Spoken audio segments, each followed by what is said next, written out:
Our baby girl Addison was born right on schedule, just one day before her due date.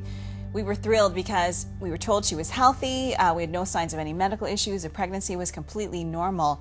And for 20 days, it was normal. She was happy at home with us, she was eating lots, she was gaining weight, she was growing, and everything was going fine, or so we thought. Addison wasn't even 3 weeks old when we knew something was wrong. It actually started as a pretty normal day. We had been out shopping, but throughout the day, she just seemed to be getting worse. We didn't know why, but she was cold, she was pale, she was crying, she wouldn't feed.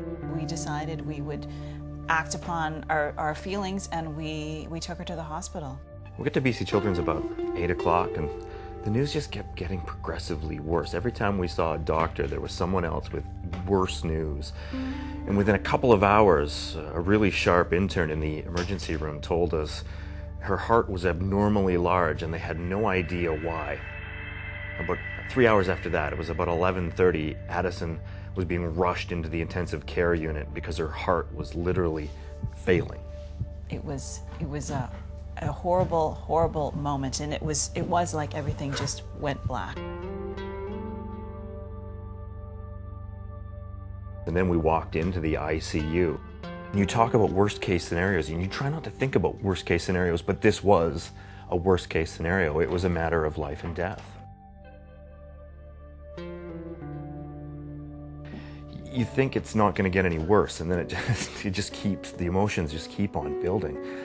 You know she's going to die if she doesn't have a heart transplant. There's a chance she's going to die because of the heart transplant. There's nothing else you can do. You're standing there, you're kissing her goodbye, and then you watch them as they take her into the OR, where hopefully it's her second chance at life.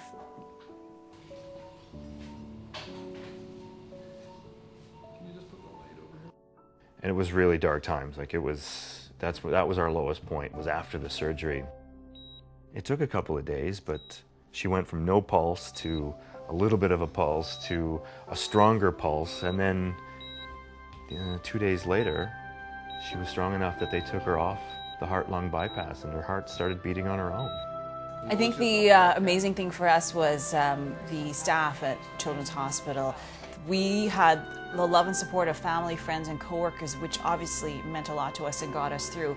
But the people that worked at the hospital, they didn't have to. They didn't have to be there 24/7. They didn't have to be emotionally invested, but they were. And that love and support from people who have become like our second family to us at the hospital meant everything.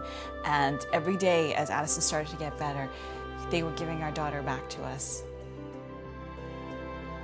Addison will be on medication for the rest of her life. She'll have to be closely monitored. Her immune system will always be compromised to some degree.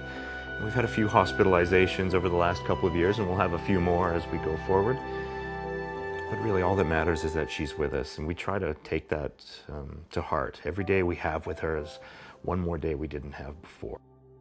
She is so full of life. She just loves everything about it, and we really try to live a normal life as much as we can. We don't want her to be a sick child. We don't want her to think of herself as a sick child. We want to think of her as a girl who had a heart transplant, but who's living.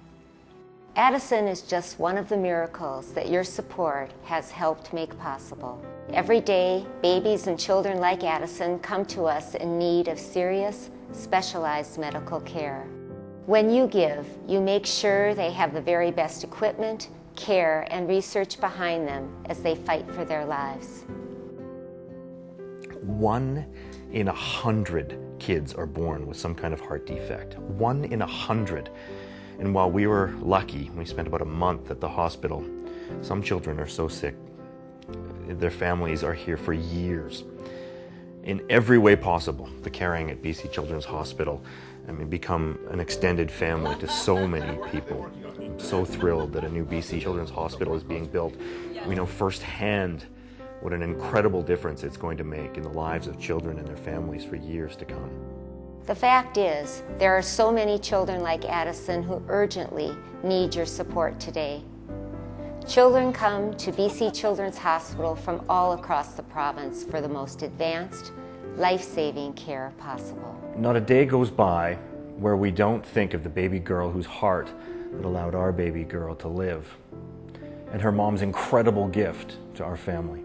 There isn't a day that goes by where we don't think of the incredible support we've received from people who give to BC Children's Hospital. You hear about the amazing care at the hospital and you believe it, but until you're there and you're living it with your own child, you really have no idea of the incredible work that's done there. And I think it's safe to say that Addison wouldn't be here today if it wasn't for the care that we received at BC Children's.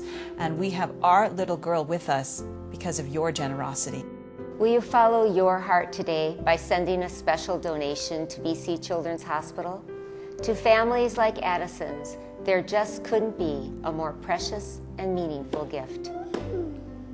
For the other babies whose lives are on the line this season, I hope you'll support BC Children's today. There are just so many miracles that went into this one big miracle. Addison is everything to us, and having her in our lives is the best gift we could have ever asked for her.